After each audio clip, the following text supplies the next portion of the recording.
A Chinese fortune teller told my mother when I was born, "Your daughter is a rolling stone without moss." And I think about that and I say it does characterize me in some ways fairly well.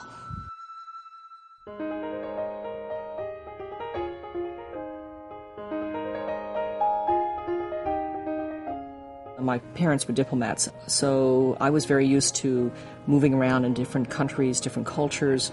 And when I came to this country, actually, I went to boarding school for high school. And because my parents were posted to West Africa, I actually didn't see them for 5 years. So from about age 13 onward, I was sort of on my own.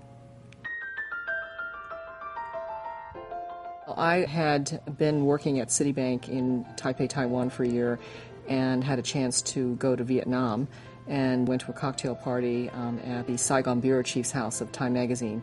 And apparently I made an impression upon the bureau chief. He wrote me a letter and said that his local reporter had been deported by the government and would I like to do it. And I actually had no background in journalism at that time.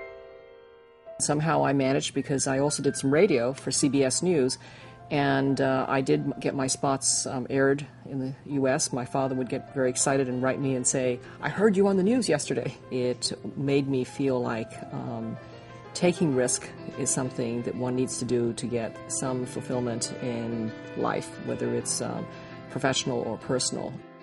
After I came back from Cambodia and Vietnam, I realized that perhaps I wanted to do something where I was actually making the impact versus watching others, observing, or analyzing others make impact. And so that's why I decided to go with financial services versus journalism.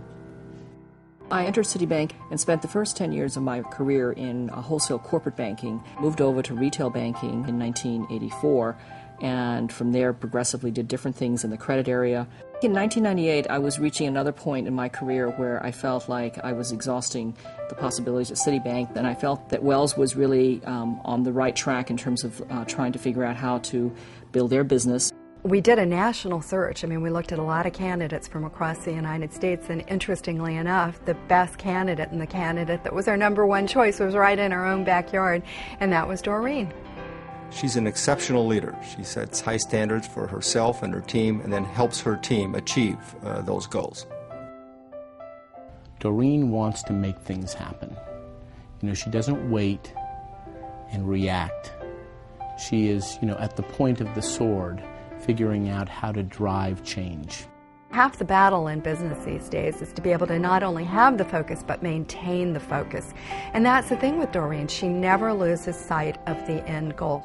I think you have to find something that is your passion, that you think you can relate to, not just strictly as a good business proposition, but also from a personal standpoint.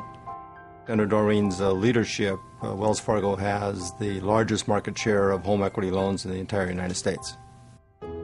She's shown what women can do. She's also shown that women can make choices and that it's okay to make those choices. She made the choice to put her family first at one point in her life, and as her family grew up, she's made the choice to go back and put her career to the forefront. And I think what she's really shown women is you can do that. I think I've been successful in the business world partly because I have a very, very supportive family. My husband, my children, I've always felt that they've cheered me on. She's a terrific parent. She's very involved with the community and has deep passions like the opera. And she cares so much about all the people and all the different constellations she operates in. I go to the opera because it kind of brings me back to the anchor of what humanity's all about, and that's why I love it. I've actually been involved with the San Francisco Opera now for probably over 10 years. Well, she is the leader of our audit committee. She calls the meetings, she runs the meetings, she fits them into her incredibly busy schedule at the bank, but she gets her work done, and she gets it done on time, and she does it with a glad heart. Doreen is so remarkable because she encompasses multiple cultural perspectives in her worldview. Doreen appreciates that there's more than one way. There are many different ways. And she really encourages that in both our thinking, the people and talent we hire, our approaches to business challenges and problems. That's true. The sales force is aware of it. She's inspirational in many different ways. When I talk about diversity, we can talk about it in the traditional sense, which is, race, gender, etc. But we can also talk about it in a broader sense, which is diversity of thought and style.